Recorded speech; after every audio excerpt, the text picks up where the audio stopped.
Hello student, आज हम लोग पढ़ेंगे क्लास 10th एक्सरसाइज 6.5 का क्वेश्चन नंबर 1।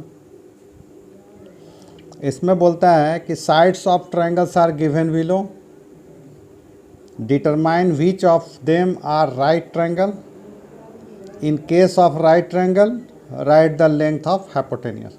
ये कुछ वैल्यू दिया हुआ है ट्रायंगल्स का साइड्स का, उसमें से हमको बताना है कि कौन सा राइट एंगल ट्रायंगल है, और अगर राइट एंगल ट्रायंगल है तो उसका हाइपोटेन्यूस का वैल्यू बताना है। ठीक है, तो चलिए सबसे पहले हम लोग कंडीशन समझते हैं कि कंडीशन क्या होता है राइट एंगल ट्रायंगल का। तो हम लोग जानते हैं कि इसमें से क्या होगा, फॉर द गिवन ट्रायंगल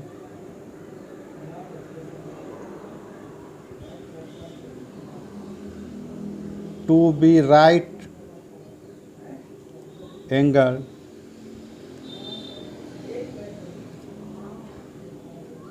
कब राइट एंगल होगा, तो the sum of the square of the two smaller side must be equal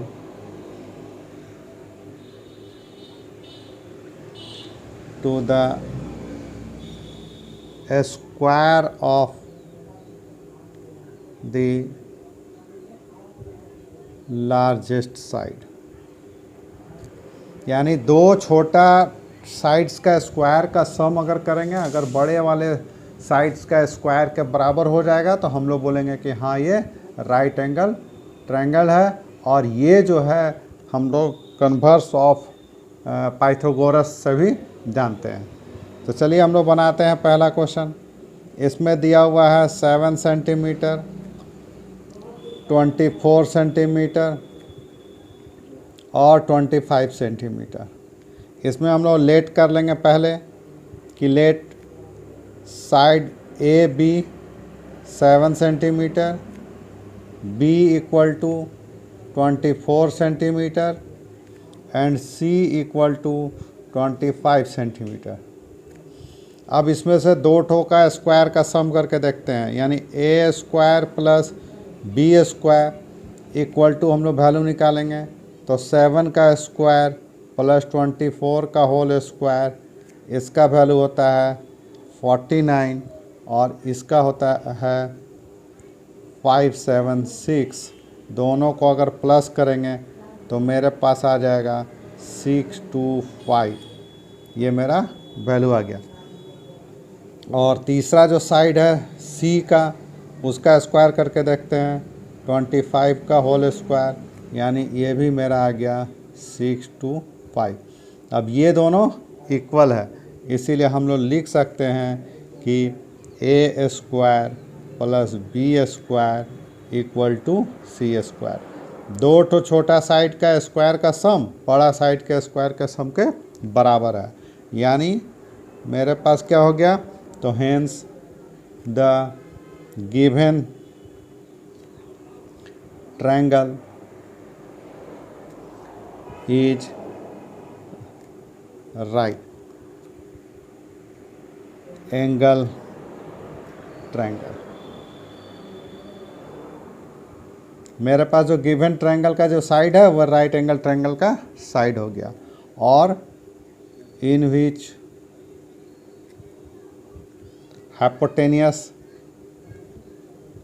का वैल्यू कितना हो गया,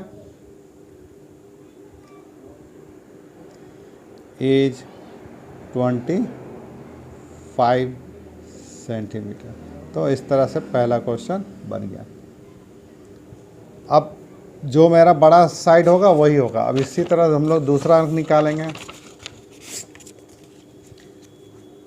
दूसरा क्वेश्चन, इसमें हम लोग का दूसरा क्वेश्चन का वैल्यू दिया हुआ है। पहला दिया हुआ है 3 सेंटीमीटर, 8 सेंटीमीटर और 6 सेंटीमीटर। तो हम लोग इसमें फिर लेट कर लेंगे। Let A equal to 3 centimetre, B equal to 6 centimetre और सी इक्वल टू 8 सेंटीमीटर। फिर इसका स्क्वायर करके चेक कर लेंगे। A square plus B square, तो 3 का होल स्क्वायर, 6 का होल स्क्वायर,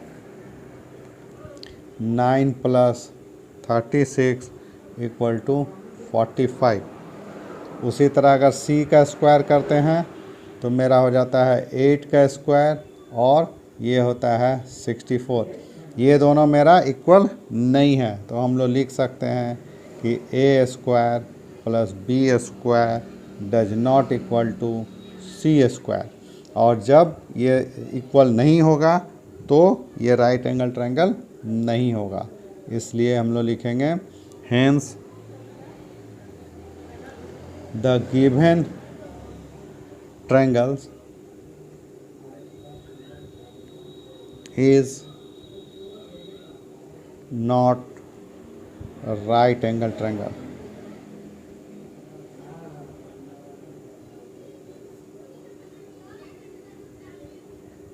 तो इस तरह से ये मेरा और दूसरा बन गया। अब तीसरा क्वेश्चन में तीसरा वैल्यू क्या दिया हुआ है, तो पहला वैल्यू दिया हुआ है 50 सेंटीमीटर, 80 सेंटीमीटर और 100 सेंटीमीटर। इसमें भी हम लोग कर लेंगे उसी तरह। Let A equal to 50 centimetre, B equal to 80 centimetre और सी इक्वल टू 100 सेंटीमीटर। अब हम लोग वैल्यू निकालेंगे। तो ए स्क्वायर प्लस बी स्क्वायर मेरे पास हो जाएगा 50 का होल स्क्वायर प्लस 80 का होल स्क्वायर। 50 का होल स्क्वायर होता है 2500, 80 का हो जाएगा 6400 और इसका अगर हम लोग सम निकालेंगे तो हम लोग लिख सकते हैं मेरा 8900। तो ये मेरा इसका वैल्यू आ गया। अब इसी तरह हम लोग निकालते हैं सी स्क्वायर का। तो सी स्क्वायर का वैल्यू है मेरा 100 का होल स्क्वायर यानी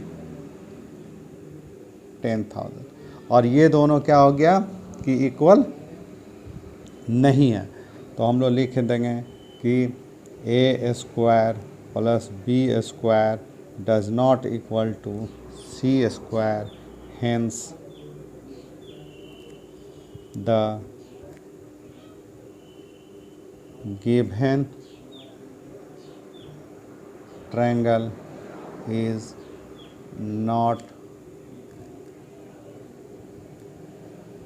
right angle triangle।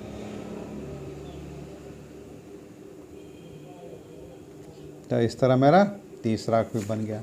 अब हम लोग चौथा बनाते हैं। तो चौथा क्वेश्चन का वैल्यू क्या क्या चीज़ दिया हुआ है। चौथा क्वेश्चन का वैल्यू दिया हुआ है 13 सेंटीमीटर, 12 सेंटीमीटर और 5 सेंटीमीटर। इसमें हम लोग लेट जो छोटा है उसको हम लोग पहले ले रहे हैं। A equal to 5 centimetre, B equal to 12 centimetre and C equal to 13 centimetre. फिर चेक करेंगे A square plus B square, तो 5 का होल स्क्वायर प्लस 12 का whole square 25 plus 144 equal to 169। अब सी को चेक करते हैं। तो सी स्क्वायर कितना होगा, तो 13 का होल स्क्वायर यानी इसका वैल्यू भी होगा 169। अब ये दोनों इक्वल हो गया, देयरफॉर हम लोग लिखेंगे A square plus B square equal to C square. और जब ये बराबर होगा तो हम लोग लिख देंगे कि हाँ ये राइट एंगल ट्रायंगल है। Hence the given triangle is right angled triangle in which hypotenuse is 13 centimetre. तो इस तरह से मेरा क्वेश्चन नंबर फर्स्ट का सॉल्यूशन हो गया। ओके।